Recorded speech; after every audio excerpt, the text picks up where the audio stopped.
प्रीति की पाठशाला YouTube channel पर आपका स्वागत है।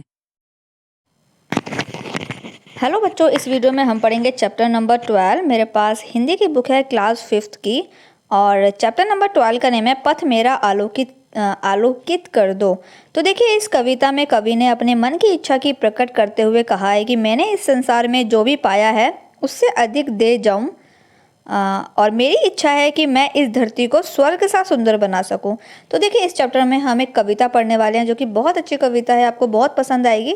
हम 11 चैप्टर तक लास्ट वीडियो में कंप्लीट कर चुके हैं, लिंक आपको डिस्क्रिप्शन बॉक्स में मिल जाएंगे, आप चेक कर लीजिएगा। तो देखिए, शुरू करते हैं बच्चों। तो देखिए, पथ मेरा आलोकित कर दो का मतलब है यानी मुझे सही रास्ता दिखाओ, मेरे जीवन को उजाला दो। यानी सोचो, एक छोटा सा बच्चा है जो चलना और उड़ना सीख रहा है।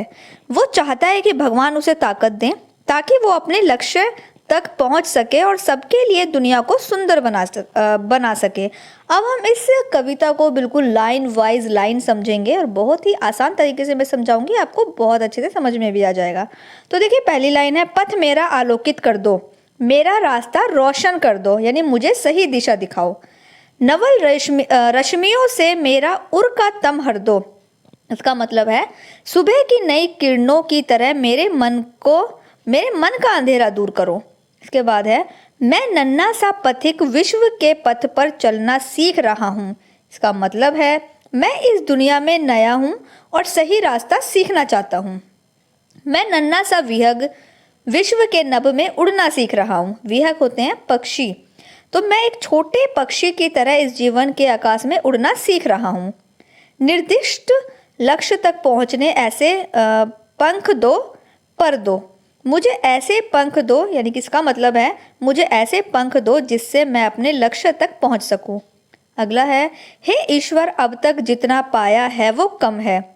अब मुझे और शक्ति दो ताकि मैं धरती को स्वर्ग जैसा सुंदर बना सकूँ। तो बच्चों, ये कविता लिखी है द्वारिका प्रसाद माहेश्वरी ने और कविता बहुत ही अच्छी थी। मैंने एक एक लाइन की हिंदी आपको अच्छे से समझाई है। तो बच्चों, जिस तरीके से जो कवि बता रहा है वो अपनी धरती को स्वर्ग बनाना चाहता है, तो बच्चों आपको भी जो है अपनी धरती को स्वर्ग बनाना चाहिए और उसके लिए आप बहुत सारी चीज़ें कर सकते हैं। जैसे आप पेड़ पौधे लगा सकते हैं, जल बचा सकते हैं और बिजली बचा सकते हैं। तो ऐसी बहुत सारी चीज़ें हैं जो आप धरती को स्वर्ग बनाने के लिए कर सकते हैं। एक दूसरे की मदद कर सकते हैं और ज़रूरतमंदों की सहायता कर सकते हैं। जो बड़े बूढ़े हैं, बुजुर्ग हैं, उनका आदर कर सकते हैं। उनका आदर आपको करना चाहिए, कर सकते हैं नहीं, उनका आदर करना चाहिए, उनकी रिस्पेक्ट करनी चाहिए। झूठ नहीं बोलना है, सफाई रखनी है। हर छोटा काम जैसे कचरा डिब्बे में डालना चाहिए। हर छोटा काम जैसे जो कूड़ा कचरा होता है उसको डस्टबिन में डालना चाहिए।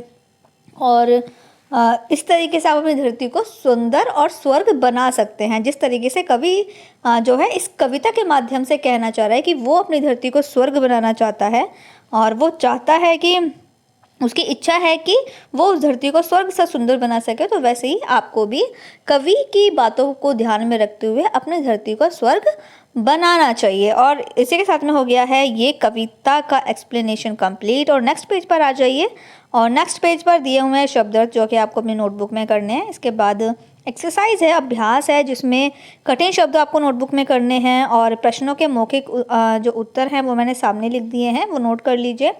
सही विकल्प चुनना है, मैंने टिक कर दिए हैं। इसके बाद 4 पर नेक्स्ट पेज पर आ जाइए, कविता की पंक्तियाँ पूरी करनी है। 5 पर पंक्तियों का मतलब समझाना है, वो मैंने यहाँ पर नोट कर दिया है। इसके बाद 6 है और 6 पे दिए हुए हैं प्रश्नों के उत्तर, वो मैंने यहाँ पर साथ में ही नोट कर दिए हैं, आप नोट कर लीजिए। व्याकरण बोध है जिसमें शब्द दिए हुए हैं, तो उन शब्दों को वाक्य में प्रयोग करना है। और इसके बाद अगले पेज पर है सही उत्तर पर चिन्ह लगाना है। और इसके बाद 3 पर है, 3 पर देखिए पर्यायवाची शब्द है जिसपे मैंने नंबर डाले हैं, यानी कि 3 और नाम लिखने हैं। तो अगर 1 वाला है तो मैंने 1 1 1 लिख दिया है, तो जहाँ पर 1 1 1 लिखा हुआ है तो 1 वाले का है, तो आप ये नोट कर लीजिएगा। इसके बाद है वाक्यांश के लिए एक शब्द जो कि मैंने नोट कर दिया है, आप नोट कर लीजिएगा। और अगले पेज पर आ जाइए, संयुक्त अक्षरों में से 2 2 नए शब्द बनाने हैं। मैंने ये भी कंप्लीट कर दिया। और 6 पर है शब्दों के विलोम शब्द लिखने हैं। इसके बाद 7 पर है शब्दों के अर्थ लिखने हैं। और 8 पर है वाक्य बनाने हैं। तो ये मैंने यहाँ पर नोट कर दिया है। ये चैप्टर भी आपका कंप्लीट हो गया है। चैप्टर नंबर 12 तक हम पूरा कर चुके हैं और नेक्स्ट वीडियो में हम चैप्टर नंबर 13 को पढ़ेंगे। कविता आपको कैसी लगी आप मुझे कमेंट करके ज़रूर बताइएगा। वीडियो को लाइक कीजिए और बच्चों को भी शेयर कीजिएगा। इस बुक की आपकी सारी वीडियोस डिस्क्रिप्शन बॉक्स में मिल जाएंगी, आप चेक कर लीजिएगा। और प्लेलिस्ट में आपको दूसरी बुक्स के सोल्यूशन के साथ में वीडियोस मिल जाएंगी, आप प्लेलिस्ट चेक करना मत भूलिएगा। Thank you for watching. For more videos like, share and subscribe.